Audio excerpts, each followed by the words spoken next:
Hello everyone, welcome to this business technology platform training video series. In this video series, we are looking at introduction of SAP Cloud Application Programming Model and Cloud Foundry. In this session, we will talk about what is CAPM, what is Cloud Application Programming Model, and how exactly we can start using our development environment to build first CAPM application. So let's get started and see what is CAPM. So as conventional way of slide, I'm going away from that and it's fully whiteboard presentation so you can understand overall what's going on in the system. So let's go to my whiteboard and start explaining about what is CAPM. Now let's talk about some of the key challenges for a developer. So you might be a developer working on different fields. Some of you are working on finance, HR, materials management, production, plant maintenance, project management, or let's say SRM or CRM. Yeah. Now, depending on your module, you may be having a domain knowledge. For example, if you're working on finance, you're dealing with accounting document. In HR, you're dealing with payroll. In you're dealing with materials. But more or less, when you go and learn developing application, you all does more or less the same thing. So perhaps you have some database tables, and these database tables would have a relationship. Yeah. And then on top of it, you would have an API layer where you will write all the processing and validation logic. And then for on top, you have a service layer where you expose all the services out. And finally, you have a user interface. So more or less, we all kind of follow the same development paradigm. But the biggest confusion or question comes in our mind is, which is the right database to use? Which is the right framework to use? What is the best practices while development so that our code is reusable and extensible for the future? What are all the most suitable application languages I should use? Because perhaps I don't want to learn a new language. I'm already working on, like example, Node.js or UI5. I don't want to learn something new. I wanted to reuse my existing knowledge and still build a cloud application. What are all the right golden path to do the development? What are the recommendation while developing applications, specifically in context of SAP Cloud Platform? All of these questions will be answered by CAPM. So what is CAPM? If we go to the official documentation of CAPM, which is from cap.cloud.sap, you can see here the definition is cloud platform or cloud application programming model is a framework of languages, libraries, and tools. So when it comes to different languages, you have variety of options to choose.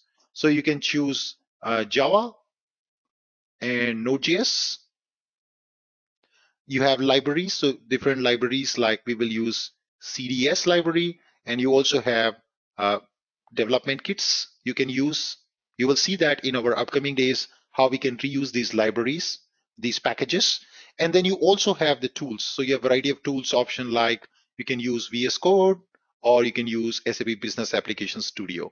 In this series of videos, I'm going to discuss more on BAS, but if you are looking forward for detailed training on doing local development with CAPM, please join my BTP training where I've covered developing also applications on local VS Code tool so that locally you can develop and deploy. Now, basically it helps you to build enterprise grade applications and it focuses more on the golden path with proven best practices and a great wealth of out-of-box solutions for recurring tasks. So you don't have to build everything from scratch, like dependencies or project structures. All of these things CAPM will give you out of the box. So you just have to go start using CAPM, and then CAPM will set up your project. It will make sure that it is done in a way that is database agnostic. For example, I develop an application today with CAPM, and today this application is using maybe a SQLite database. Tomorrow, without changing much of code, I can move out of SQLite and connect my application to a HANA-based HDI application or HDI database. So there you have a flexibility. CAPM abstracts your code in a way from technologically agnostic manner. So you can develop the code only once, and that can be deployed on any platform later point of time. It can be plugged through any of the databases without changing too much of your code, just by changing the definition of certain files, which we will discuss. And then you can right away get in your application development on a different database or different runtime. Wow, that's amazing. So you're developing in a agnostic manner, and you are using the best practices which are already proven. You're following a golden path. You're reusing a framework which gives you flexibility to move in, hop in and hop out the technologies and databases at any given point of time. And you as a developer focus more on your domain skills than just focusing on technical stuff of doing things. So let's get started and see how can we get started with our first CAPM project, or how to develop our CAPM application. But to develop this, we need our development environment.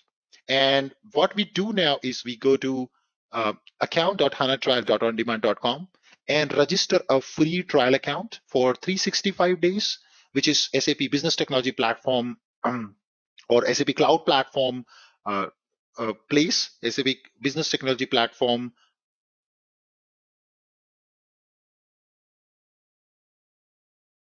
Register on SAP Business Technology Platform trial account, which is free for 365 days. And what we do here is once we register, we can see this cockpit or the home page. And that's where we see our development tool called SAP Business Application Studio. I click on that, and then you will see it will take me to the tool called BAS. Remember our first unit where we talked about it's also about tools. So it gives you the recommended tool, which is Business Application Studio. And here is where I can create a new dev space, and I can call it as CAPM Anubhav. And then I can choose SAP Cloud Business Application. And let me create a new dev space here. So that's what the system is doing now. And it's creating here a new dev space. And once it is created, I will resume this video. So as we can see, that workspace has been started. So what is a dev space here actually? A dev space is nothing but a environment which is enterprise ready to build applications according to the requirement what a developer would have. So what is actually happening beneath the scene, as you know, that infrastructure as a service is providing you the server, the hardware, and on top of it there is a virtual environment or virtual machine which has been created, which is what we are calling as a dev space. In this dev space, all the required tools and libraries will be installed, which is what you will use to develop any application. So now I can click on my dev space, and that's going to open my workspace. Now a workspace is nothing but in this dev space, a folder gets created. The name of that folder is called projects, and that's your workspace. Now each folder which you create under this projects folder is itself a workspace. So that is what happening behind the scenes. So if I create two projects, let's say project 1 and project 2. So now I have a dev space which has 3 workspaces. One is called projects, project 1 and project 2.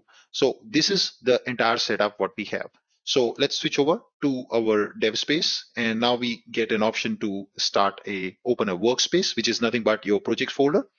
Now you can also start creating a project from a template. So you can click on this button, and then system would offer you the available templates, and you can also start creating a first CAP project from the template, or you can also use a tool from command line. So we have to go to terminal, new terminal, and then you can see I'm in the users directory. So I have to switch to projects directory. So it has already created a projects folder for me. So I can switch to the projects directory, and then I can start creating my first CAPM project using the command line tool. So let's meet up in the next session where we will see how to initialize your first CAPM project and look at the structure of such a CAPM project.